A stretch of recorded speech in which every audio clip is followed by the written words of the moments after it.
In the past, taking a finished piece of software and deploying it to a live server was an operational nightmare. Operating systems wouldn't match, critical dependencies would be missing, code that ran perfectly on one machine would instantly crash in production. It created a massive reliability gap, known in the industry as the works on my machine paradox. The local laptop simply had a different configuration than the target server, and bridging that gap required hours of manual configuration. Docker solved this by introducing the container. It bundles the code, the libraries, and the dependencies into one standardized unit. This lightweight, self-sufficient package isolates an application completely from the host environment. By packaging everything together, developers eliminate the chaos of mismatched environment variables. This reduces the delay between writing code and safely executing it in production. To understand how the platform achieves this consistency, we have to separate the two core elements of the system: the image, which acts as the template, and the container, which is the living runtime instance. This diagram shows the anatomy of a Docker image. It is built using a stack of read-only layers representing the operating system, dependencies, and application code. Stacking them keeps the file size small. When launched, Docker adds a final read-write layer on top, creating a living container where the app runs and modifies data without altering the template below. That underlying image always remains completely immutable. If a developer wants to change application code, they cannot simply tweak the running container. They have to build a brand new image from scratch. Separating the blueprint from the instance allows operations teams to take a single Docker image and safely clone it across thousands of different machines without creating a single conflict.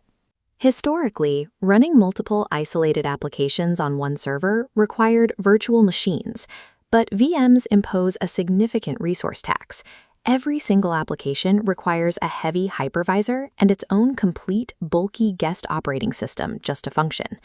Unlike the heavy virtual machine stack on the left, the Docker engine shares the host's OS kernel, eliminating guest OSs. To prevent interference, Docker namespaces build invisible walls between processes. Control groups then apply strict caps on CPU and memory, preventing resource hoarding. Stripping away the guest OS and enforcing resource limits allow for much higher server density. A single physical machine can now support dozens of isolated workloads, utilizing hardware capacity previously lost to virtual machines. This diagram shows the mechanics required to run these clusters securely. Because containers are isolated, they need a dedicated bridge network to communicate. External traffic hits an IP table's NAT firewall on the host, which then redirects the flow strictly to the correct internal container port. Network boundaries aren't enough on their own. In large-scale deployments, administrators apply the principle of least privilege, mandating that containers execute as non-root users.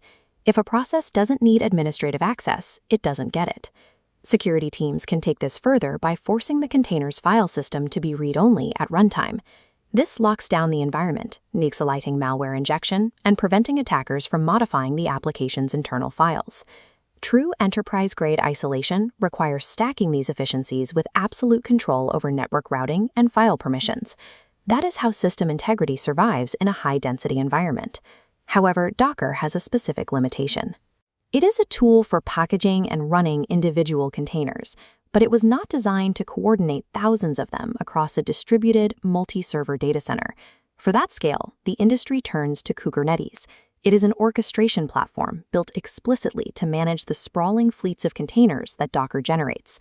When a sudden spike in web traffic hits, Kubernetes automatically load balances the requests. It schedules new containers onto servers with available capacity, and if a container fails, Kubernetes executes self-healing protocols to instantly replace it.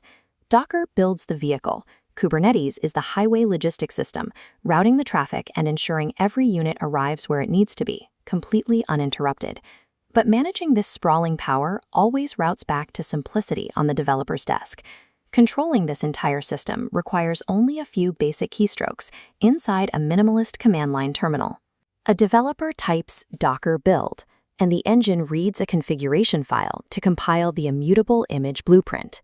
They type docker run, and that exact blueprint instantly spins up into a living, breathing container on any machine in the world. And with Docker PS, they can actively track the pulse and health of every single deployment running on their system. By eliminating the friction of software deployment, Docker allowed a single developer to scale an application from a laptop to the edge of the cloud. That is why it became the industry standard.